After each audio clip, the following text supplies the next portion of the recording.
Are you interested in really getting some gold, not just on the computer? Because with real gold, you get to you can buy that new pair of shoes that you're talking about. Do you want to play a real game of optimization? So you can open doors even with technology.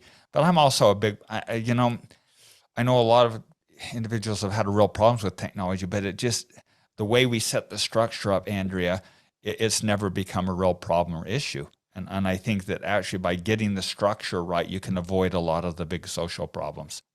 Yeah. One of the other questions we had asked is how many hours a week does it seem, or a month, would it seem reasonable to spend building, like doing this with your kids? What's the time investment for us as parents?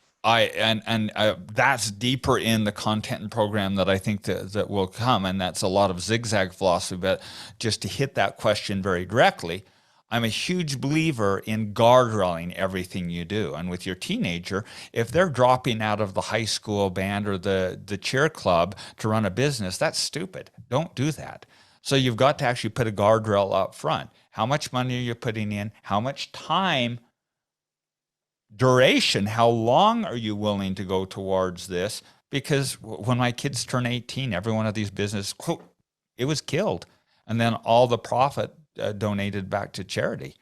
And so putting a duration of time, a quantity of time realistically, I think per week, you really shouldn't plan on having them spend more than 5 or 6 hours in a business that's even running. I think anything beyond that gets fairly problematic, particularly when they're 12, 14, 16, amazing, beautiful little 12-year-old in the neighborhood, and she comes around. I'm her number one customer that sells bread and cinnamon rolls, and she way overcharges for them, but they're that good. And it's 6 to 8 hours a week that she spends baking and then selling and delivering. But she's doing pretty darn well. She's a very wealthy little 12-year-old. That's so awesome. Um, what about helping your kids financially start a business? What's your philosophy on helping them get started maybe the first time, or where they get their first seed capital from? I would do that in the form of chores. Don't just hand them $100 and say, good luck with that, sweetheart. Or if it is, then say, here's the deal. If I give you the $100 to start this little lawn mowing business, then you got to give me $2 of every lawn to repay that investment. So I'd be careful. And I have to admit, in all transparency, there have been times I helped a little bit in the early stages, but as I got more mature and realized, I would put a frame that they always had access to capital and making resources. And that's the mindset you're shifting in. There's always a way to get money if you're in the positive production mindset. It's just the question, are you willing to pick up the dog poop to get it? And if your child isn't at the point yet where they'll go bake brownies and take them down and sell them in front of the grocery store, if they're not in that mindset quite yet, then have them do a good chore. And even if you overpay for it, have them weed the garden, or mop the floor downstairs that's never been mopped, or clean the toilets or something to feel like how do I contribute? And this is a very passionate point for my wife and I, because the last thing we wanted to do in the world was raise entitled kids. You'd mentioned we don't want our children living in our basement becoming serial killers. That's our worst nightmare, and why we put a lot of these models in place. So I would be very careful, Andrea, about just handing them money. That's the total wrong message we're sending for. I think the concept of whether or not it's entrepreneurship or not, having your kids involved in the family economy. The family economy is such a powerful concept that they need to contribute. They see money going in. They understand that maybe mom and dad is carrying more weight than they are, but they understand their place and role in the family economy. Good, good. The next question we have is, if my child's business idea doesn't seem really feasible, how do you handle that in terms of, do I let them figure it out, tell them it's not a good idea? How do you, you actually mentioned this at the beginning, that some of those ideas you knew weren't the world's best ideas, Yeah. but how did you handle and navigate that? Well, I think that the first business is pretty important to get a little quick success. So the first one you kind of jimmy rig. I call it using cheat codes. But I think the first one, you want to have a little bit of success and take them down the path gently. But as they get a little more mature in them, giving them a little latitude and a little rope to do it without doing an interrupt. And Andrea, I think this next section is going to help that a bunch. I'll share with you, I have any business I create, and again, I've founded now 52. Yeah, that much brain damage. I've founded or co-founded 52 businesses. And so through that course, particularly in Lean Startup, I've come up with about 3 or 4 models that I vigilantly use. And I won't create a business now if I haven't ran it through all 4 or 5 of these models. And so determining stupid idea or bad idea. This next section, don't do this. Do it with your kid. Walk through these little models with your kid and teach them and then evaluate. So now you got your 50 businesses. I don't know if we're ready to jump to this, Andrea, maybe more questions, but I think that question will be best answered when we go through. I think we're going to go through 2 of the models that I use. Every day I use these 2 models. They're quick, down, simple little models, but that will help you guide your child through so that they say, that's a stupid idea. You don't want to be the one saying that. You want your kid to be the one that comes to that conclusion, or you walking through with the logic and letting them learn maybe. And then if still they want to do it, guardrail it. Give them a quick little, 2-week, okay, why don't you try that? Why don't you do that? Here, earn $50. And if they're earning $50 of their own money to do it, or even $10 of their own money from weeding the garden to try it, and after 2 weeks they have a bloodied nose, it's like, great life lesson learned. Better to learn that at 12 than 22 and rack their credit cards up and go in debt for a stupid idea that kills them. So I think that learning these lessons young and early in a guardrailed situation is really helpful. But Andrea, I do think that using these powerful tools that I developed and that I utilize will help determine between the stupid ideas and the good ideas. Sure. So let's talk about that now. Let's jump into the vetting ideas and how you go about vetting ideas. I know you have a couple of favorite models that you use for vetting ideas, but after you've generated all of them, how do you vet them? Why don't we talk about that for a little bit, and then we'll... Okay. Thank you. And I have 3 or 4. I have 3 that I just love. The third one's a little more complicated, and I'm not going to cover it on here. So I'm going to today provide 2 really simple little ones that you can walk your kids through that are metaphors that are actually kind of really fun. The first is really engaging. The second, just a little bit more laborious, but I still think it holds a lot of water. So I'm going to cover 2 today. So now you've got your 20, 30, 50, hopefully you got 30, 40, 50 ideas. When I did it with Alex, we had over 100 ideas. When he was doing his 16-year-old decision of what he does, resulted in this studio, actually. That's what he settled on. But he had over 100. So the first step is simply this. Just go through, read them, and strike any of the ones that that's kind of, I don't know what I was thinking there. So you shift out of the modality of brainstorm, anything goes, to them and you, and be soft with it. Don't power over them. But at this phase, we've got to, this is just too much. Of 25, if you have 50, at least 25 of them, or maybe 30, which just ones don't make sense, you really don't want to do, that you can just dismiss out of hand. And they'll go through quickly and they'll pull off. And if you got your stick-it notes, then have one side with a line that says in, the other one that's out, and you can just move it from in to out, and then you can start sorting the ideas. So the first step is just simply eliminate 20 or 30 of the ideas that you really don't want to do. Building an escalator to the top of Everest or a Skytram, not a great idea. So let's just remove that one. So that's first step. The second step is a model that a dear friend, to attribute the individual. This came out of the godfather of publishing, Ray Bard. He used it for books, and I've adapted this to actually be for entrepreneurship. So if we could shift now to my iPad, I'll just draw this out. All right, so it's just the simple little box diagram. The bottom axis here is his felt need, and the top is his size of market. That's 1, that's 10. Felt need 1, felt need 10. So this model again is called, let's see, I lost my model, the top. Well, it's called Where Should I Fish? Where should I fish? So size of market, if you live in a small town, that's really small, 1. The whole world, size 10, okay? small to big. Felt need. Really don't care, really doesn't matter. No strong felt need at all. 1. Super strong, crazy, solving world hunger or solving cancer. That's a 10. Sometimes people trick up on this felt need concept. Andrea, do you want to take a whack and just give a second voice to the concept of felt need for me? Yeah, so felt need is something that really, when you're looking at it, it's like, how important is this decision to somebody's life? Like, how deep is their need? Because, for example, if you're really, really hungry and you need, and you haven't had food all day, then a burger is a lot more of a felt need than if you're just coming off of a meal and you're not really all that hungry and you therefore don't have a very deep need to eat again. The felt need is something that you really want to keep in mind. How deep is the need for somebody to want to buy your program or a product? And when we were working years ago, when I worked almost exclusively with books, there were books like How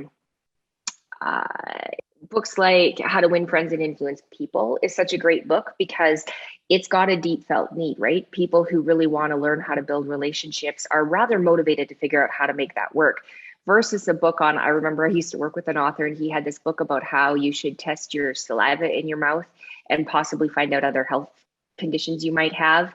While it's a great idea, it's not something that most of us are going to rearrange our life for, to quickly go have our saliva tested and find out, if we have the possibility of getting diabetes in 10 years, just because it wasn't an immediate enough need. So you want to think about, when you're talking about the where do you fish model, the more the felt need for your target market, the easier it is to sell them what it is that you're selling. Thank you, Andrea, for that little help and clarity.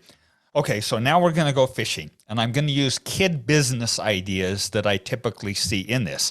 So the first one is going to be, we're going to create a lemonade stand. We're going to put a lemonade stand right out there on the corner of the intersection. And we're going to sell it like crazy. We're even going to come up with a really good poster. How strong is the felt need? Cup of lemonade as you're driving down the road, wait to alert, not very strong. Size of the market, how big is that? Well, it depends on where you're at a little bit. But the reality is it's really a small market. So I call that fishing in a mud puddle.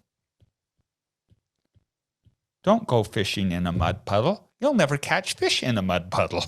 There's no fish. And that's why every lemonade stand in the history of the world, unless you got a really little cute girl on Charlie Brown, never makes any money. The kids always drink all the lemonade and they have a great little learning experience. And I'm not saying don't stop your kids from doing it. The reality is that Golden Zephyr video you saw, that was actually not a mud puddle. That was a swamp.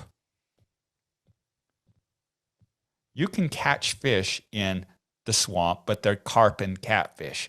And the margins are really, really low. So the felt need on that is low, but it's a big market. So let's say that we're now going to take and we're going to sell bear beads, jewelry made out of paper that are brightly colored, and we're going to sell that all over the world on a website. First of all, if we are profitable on it, then the margin's going to be really, really low.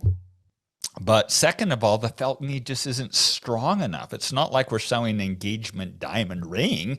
We're selling bear beads. And although the story's really cute and pretty, it's just not a strong felt need. So those businesses, if you choose to do one of those, the margins will always be really, really low. And my friends and I call that, you have to pay attention to what's called transactional costs.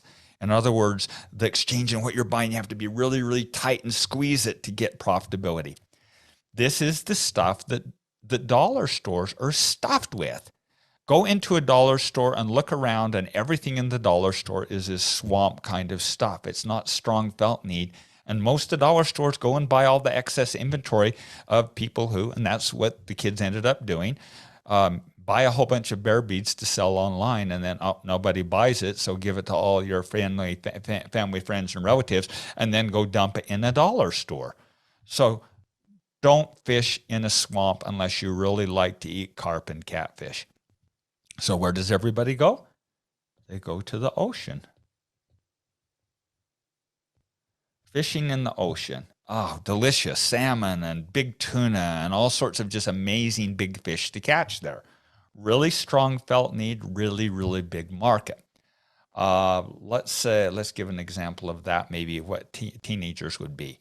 We're going to develop a new video game that is better than Minecraft and new bolt-on add-ons that give more colors and perspectives to a video game. Oh, the kids will get so excited about that because that's although not, well, it's not swamp for them. It's a little stronger. Let's even take it stronger. Is delicious food for teenagers, packaging and delicious foods that a 16-year-old can eat that they'll love every single time. That'll be an ocean kind of idea for them. The difficulty is this. Anytime you're fishing in the ocean, it's mostly water. And in order to actually catch the big fish, you actually have to have a boat, and it costs tons of money. And so anytime you come up with an idea, oh, we're going to build an app, Dad, I would never do that because it takes so much money and the marketing is so expensive. You have to just spend so much money to ocean fish. I always push out of the ocean. And most big successful companies, including Amazon, by the way, didn't start in the ocean. Even now they control the ocean. Where I like to fish is the fish hatchery. I like to fish in tightly constrained little markets that tight little markets with really, really strong felt need. Let's come up with an example that the kids could do. I mentioned one earlier that I think is a really good one. COVID. Oh, already really, really hard. Kids having their mother, who is elderly now, stranded in COVID and not able to get her food or shopping, her not comfortable going out, and no social interaction. What is the felt need for a child with an aging parent to have social interaction and to make sure that she's cared for and checked on every day? Well, that's a pretty strong felt need for most kids, particularly a lot of guilt and a lot of anxiety. I wonder if mom's okay. I wonder if mom's okay. I can call every so often. Oh, she's out of potatoes and carrots and bread. How's she going to get it without getting COVID going to this? That's a pretty strong felt need. How big is that market if you do that in your local little town or community? It's pretty small. Now, I'm not saying to go do this business. I just came up with that idea because I mentioned it earlier. But you can see that that's a fish hatchery. Strong felt need, really small, tight, constrained little market. That's a fish hatchery. That's an area you can be highly profitable. Boy, I could come up with a bunch of other examples. Rich, I'm gonna put one other up here. Rich, someone asked, and I think this is such a good example. So think about Alex's pooper scooper business and just go through where would that fall and explain why it falls into there. Okay, well, first of all, it's a very cute little 6-year-old that had incredible marketing. Okay, so let's analyze the pooper scooper. How strong is the felt need for people to have the dog poop off their lawn? I don't know. Depends on who you are, but it's definitely not a mud puddle. Let's do size first of all. How big is the market? Well, it's the neighborhood. So it's like right there, right? So we're just going to diagram. I'm going to put that in green. The size of the market's actually like right there. It's really low. How strong is the felt need? Well, depending on who you are, it's probably, I suspect most people don't want dog poop that they're stepping in on their lawn. So it's probably right there. But at what point Jerry Hawks is running around the neighborhood making this storm and giving you nasty scowls whenever there's a dog poop on your lawn, it moves it to right there. When you add a 6-year-old with a really fun little piece of marketing that just solves the problem for $5 a week, then I think it even pushes it to right there. So it's certainly not here. If he had been able to come up with a cure for to alleviate pain for children with cancer, it's right over here. I think Alex was paying right in there. I think it was just a small annoyance that's easy to take care of with some really good marketing. Most businesses that I see, it's definitely not to the far extreme, but it's also not mud puddle what color of pen I'm using to draw with. That's clearly over here, right? That's clearly mud puddle junk. So it was in fish hatchery, but not super strong. And that's why he was making $2,000 a month and not 20,000 or 40,000 or 200,000. How much would you pay if you had a child with cancer? How much would you pay for a ventilator if you were in COVID and your lungs were failing? Whew. Well, that's actually up in here. That's actually kind of ocean fishing right now. But you can really easily place the quadrants. Most people, all Main Street USA is built right here in the middle on the lake. It kind of makes money. It's kind of mud puddle. It's kind of everything. And so what we have to do, and this wasn't the content, but I'm going to just say this quickly because it's such a cool concept, is you should always try pushing down into the farthest quadrant you can. And that's where marketing comes into play. And Andrea, that's what you do better than anyone I've ever seen, is you increase the felt need and tighten the market. Most people think you should increase the size of the market. That's exactly wrong. You should determine who you're eliminating and push down here into this quadrant as aggressively as you can.